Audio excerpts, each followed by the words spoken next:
शादी के बाद विदाई का समय था। नेहा अपनी माँ से मिलने के बाद अपने पिता से लिपट कर रो रही थी। वहां मौजूद सब लोगों की आंखें नम थी। नेहा ने घूंघट निकाला हुआ था। वह अपनी छोटी बहन के साथ सजाई गई गाड़ी के नजदीक आ गई थी। दूल्हा अविनाश अपने खास मित्र विकास के साथ बातें कर रहा था। विकास ने कहा, यार अविनाश, सबसे पहले घर पहुंचते ही होटल चलकर बढ़िया खाना खाएंगे। यहाँ तेरे ससुराल में खाने का मजा नहीं आया। तभी पास में खड़ा अविनाश का छोटा भाई राकेश बोला, हाँ यार, पनीर कुछ ठीक नहीं था और रसमलाई में रस ही नहीं था। और वो ही कर जोर जोर से हंसने लगा। अविनाश भी पीछे नहीं रहा। अरे हम लोग होटल चलेंगे, जो खाना है खा लेना। मुझे भी यहाँ खाने में मजा नहीं आया, रोटियां भी गर्म नहीं थी। अपने पति के मुंह से ये शब्द सुनते ही नेहा, जो घूंघट में गाड़ी में बैठने ही जा रही थी, वापस मुड़ी, गाड़ी के दरवाजे को जोर से बंद किया और घूंघट हटाकर अपने पापा के पास पहुंची।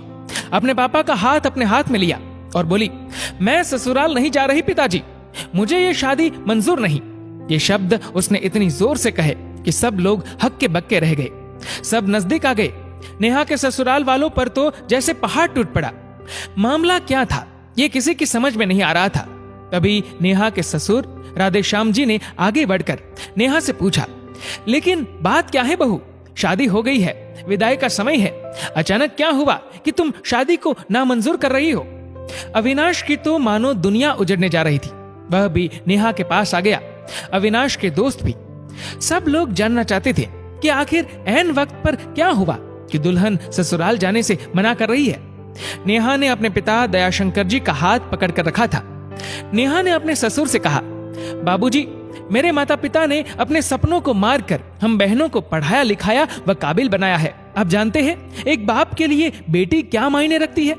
आप व आपका बेटा नहीं जान सकते क्योंकि आपकी कोई बेटी नहीं है। नेहा रोती हुई बोले जा रही थी। आप जानते हैं मेरी शादी के लिए वह शादी में बारातियों की आवाभगत में कोई कमी न रह जाए, इसलिए मेरे पिताजी पिछले 1 साल से रात को 2-3 बजे तक जाग कर मेरी माँ के साथ योजना बनाते थे। खाने में क्या बनेगा, रसोईया कौन होगा। पिछले 1 साल में मेरी माँ ने नई साड़ी नहीं खरीदी क्योंकि मेरी शादी में कमी न रह जाए। दुनिया को दिखाने के लिए अपनी बहन की साड़ी पहनकर मेरी माँ खड़ी है। मेरे पिता की इस 150 रुपए की नई शर्ट के पीछे बनियान में 100 छेद है। मेरे माता पिता ने कितने सपनों को मारा होगा, ना अच्छा खाया ना अच्छा पिया। बस एक ही ख्वाहिश थी कि मेरी शादी में कोई कमी न रह जाए। आपके पुत्र को रोटी ठंडी लगी, उनके दोस्तों को पनीर में गड़बड़ लगी व मेरे देवर को रसमलाई में रस नहीं मिला। इनका खिलखिलाकर हंसना मेरे पिता के अभिमान को ठेस पहुंचाने के समान है। नेहा हाफ रही थी। नेहा के पिता ने रोते हुए कहा, लेकिन बेटी, इतनी छोटी सी बात। नेहा ने उनकी बात बीच में ही काटी और बोली, ये छोटी सी बात नहीं है पिताजी। मेरे पति को मेरे पिता की इज्जत नहीं। रोटी क्या आपने बनाई? रसमलाई, पनीर, ये सब कैटरर्स का काम है। आपने दिल खोलकर व हैसियत से बढ़कर खर्च किया है। कुछ कमी रही तो वह कैटरर्स की तरफ से है।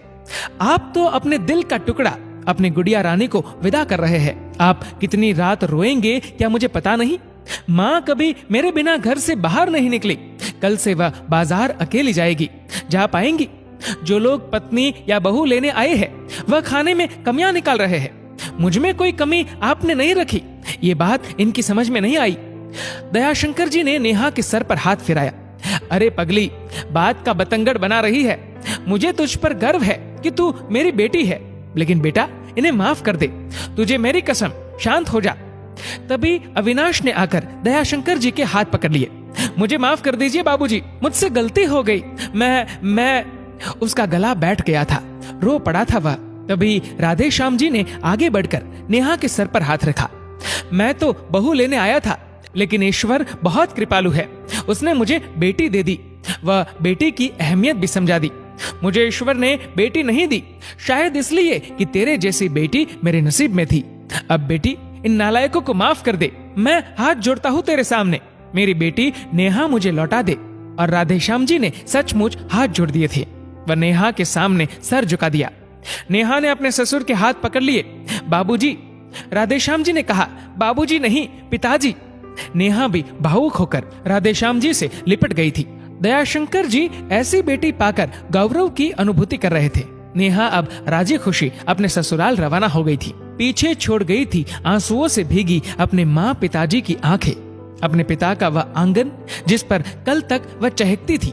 आज से इस आंगन की चिड़िया उड़ गई थी किसी दूर प्रदेश में और किसी पेड़ पर अपना घरौंदा बनाएगी। एक बेटी माँ बाप का अभिमान व अनमोल धन होती है, पराया धन नहीं। कभी हम शादी में जाए तो ध्यान रखें कि पनीर की सब्जी बनाने में एक पिता ने कितना कुछ खोया होगा व कितना खोएगा। अपना आंगन उजाड़कर दूसरे के आंगन को महकाना कोई छोटी बात नहीं। बेटे की शादी में बनने वाले पनीर, रोटी या रसमलाई पकने में उतना समय लगता है जितनी लड़की की उम्र होती है। ये भोजन सिर्फ भोजन नहीं, पिता के अरमान व जीवन का सपना होता है। बेटे की शादी में बनने वाले पकवानों में स्वाद कई सपनों के कुचलने के बाद आता है व उन्हें पकने में सालों लगते हैं। बेटे की शादी में खाने की कद्र करें। दोस्तों, इस वीडियो को लेकर आपकी क्या राय है नीचे कमेंट करके जरूर बताएगा। और अगर आपको वीडियो अच्छा लगा हो तो इस वीडियो को लाइक करेगा, शेयर करेगा ज्यादा से ज्यादा लोगों तक। और ऐसे ही और भी इंस्पिरेशनल वीडियोस के लिए सब्सक्राइब करें हमारे यूट्यूब चैनल को और फेसबुक पर फॉलो करें हमारे पेज को। धन्यवाद।